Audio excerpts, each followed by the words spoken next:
నిన్న రేవంత్ రెడ్డి నేషనల్ మీడియాతో చిట్చాట్ చేసిరు. అంటే దాంట్లో పలు విషయాలపైన మాట్లాడడం జరిగింది. అంటే ప్రధానంగా యువత ఇప్పుడు జెన్జీ అంతా కలిసి ఉద్యమించి ఇటు కేంద్రం మెడల వంచి ధర్మేంద్ర ప్రధాన్ రాజీనామా చేయించారు కదా. సో ఇప్పుడు రేవంత్ రెడ్డి కూడా యువతకు దగ్గర అవుతున్నట్టు, దగ్గరయ్యే ప్రయత్నం చేస్తున్నట్టు కనిపిస్తుంది. రైట్. సో యువతరం బిల్లు పెట్టాలి అని చెప్పేసి కూడా తను కోరినట్టు తెలుస్తుంది. సో దానికి సంబంధించి అండ్ అలాగే ఈ పేపర్ లీకేజ్ ఏవైతే అవుతున్నాయో, సో నరేంద్ర మోదీ నిన్న ఇంకో వీడియో రిలీజ్ చేసింది. ఏంటంటే కంప్లీట్గా ఒక టాస్క్ ఫోర్స్ ఏర్పాటు చేస్తాం పేపర్ లీకేజ్కి సంబంధించి. సో టాస్క్ ఫోర్స్ ఏర్పాటు చేసి లీకేజ్ కాకుండా చూస్తామని చెప్పి వారు చెప్తున్న పరిస్థితి. సో ఇవి ప్రధానంగా ఈరోజు కనిపిస్తున్న వార్తలు. ఫస్ట్గా మనం స్టార్ట్ చేద్దాం, వార్తలు చూడడం స్టార్ట్ చేసేద్దాం.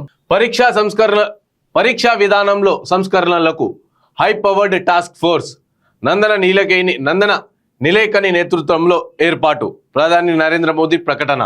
టాస్క్ ఫోర్స్ లో ఇస్రో మాజీ చీఫ్ సోమనాథ్ సహా 5 సభ్యులు.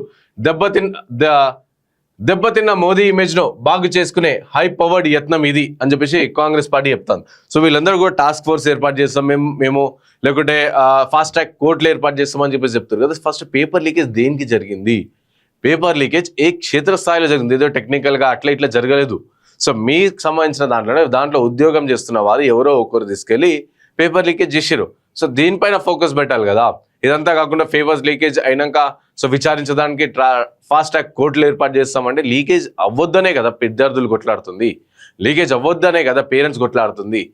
సో లీకేజ్ అవ్వద్దని చెప్పి మేము కొట్లాడితే లీకేజ్ అయినాక 3 నెలల్లో తీర్పు చెప్పేటట్టుగా ఫాస్ట్ ట్రాక్ కోర్టులు ఏర్పాటు చేస్తామని చెప్పేసి మీరు పెడుతున్నారు.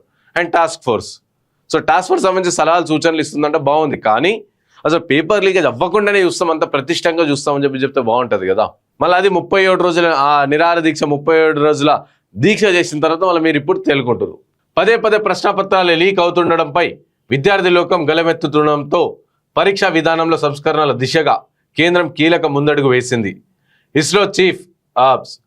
ఇస్రో సీన్ వ్యవస్థాపకుడు ఆధార్ రూపకర్త నందన్ నీలకని నేతృత్వంలో ఈ అంశంపై హై పవర్ టాస్క్ ఫోర్స్ ను ఏర్పాటు చేసింది.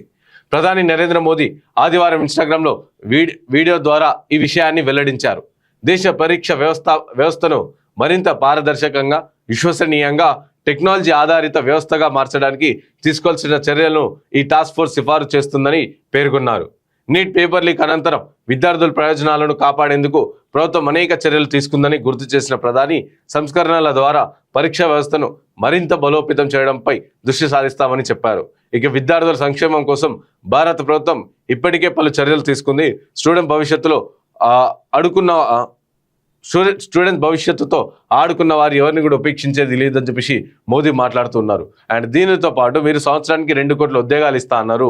సో విద్యార్థుల కోసం స్పెషల్గా స్కీమ్లు పెడతా అన్నారు. అవన్నీ ఏమైనాయి? వీటిపైన కూడా మీరు ఒకసారి ఆలోచించాలి కదా. సో వీరే అనమాట టాస్క్ ఫోర్స్ లో ఎవరెవరిని పెడతామని చెప్పేసి చెప్పారు కదా. సో ఇందులో టాస్క్ ఫోర్స్ లో ఎవరున్నారంటే నందన్ నిలేకని, ఇన్ఫోసిస్ సహ వ్యవస్థాపకుడు అండ్ ఆ సంస్థ non executive chairman. So Nandan Nilekani ఇతను అనమాట. అండ్ నెక్స్ట్ సోమనాథ్, ఇస్రో మాజీ చైర్మన్ ఇతను. అండ్ తపన్ డేకా, ఇంటెలిజెన్స్ బ్యూరో మాజీ డైరెక్టర్. సో తపన్ డేకా ఇతను. అండ్ అలాగే వి కామకోటి ఇతను ఐఐటి మద్రాస్ డైరెక్టర్గా ఉన్నారు ఇప్పుడు. అండ్ అనితా కర్వాల్ కేంద్ర విద్యాశాఖ మాజీ కార్యదర్శి. సో ఈవిడ ఆమె. అండ్ అమృత్ లాల్ మీనా లాజిస్టిక్ నిపుణుడు, 1989 బ్యాచ్ IAS అధికారి. సో బీహార్ క్యాడర్ నుంచి అమృత్ లాల్. వీళ్ళందరినీ ఏర్పాటు చేసి ఒక టాస్క్ ఫోర్స్ ఏర్పాటు చేస్తారంట. సో విద్యకు సంబంధించి ఏవైతే పేపర్ లీకులు జరుగుతున్నాయి కదా, సో దానికి సంబంధించి విద్యార్థికి సంబంధించి ఏవైనా సరే సలహాలు సూచనలు ఏమైనా ఉంటే ఈ టాస్క్ ఫోర్స్ వాళ్ళకి సలహా సూచనలు ఇస్తారంట. ఇప్పటికే జైల్లో మగ్గుతున్నారు. ఇప్పటికే మేము ఫాస్ట్ ట్రాక్ కోర్టులు ఏర్పాటు చేస్తాం. సోమవారం పార్లమెంట్లో అత్యంత కఠినమైన నిబంధనలతో కొత్త చట్టం తెచ్చేందుకు సిద్ధమవుతున్నాం అని మోదీ తాజా వీడియోలో సందేశం వివరించారు. ఇక ప్రభుత్వం తక్షణ చర్యల గురించి మాత్రమే కాకుండా దీర్ఘకాలంలో చేపట్టాల్సిన సంస్కరణల దిశగా కృషి చేస్తుందని చెప్పారు. మనం భవిష్యత్తు గురించి కూడా ఆలోచించాలి. మన పరీక్షా వ్యవస్థ విశ్వసనీయంగా, పారదర్శకంగా ఉండాలి. టెక్నాలజీని గరిష్టంగా వినియోగించుకోవాలి.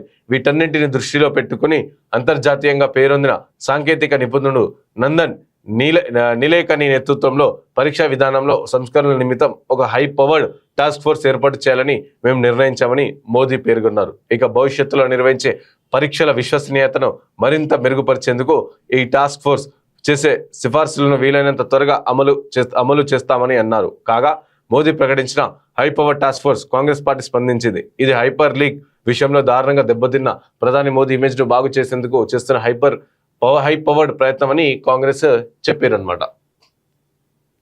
సో ఇట్లా వీరు ఏర్పాటు చేసిరంట.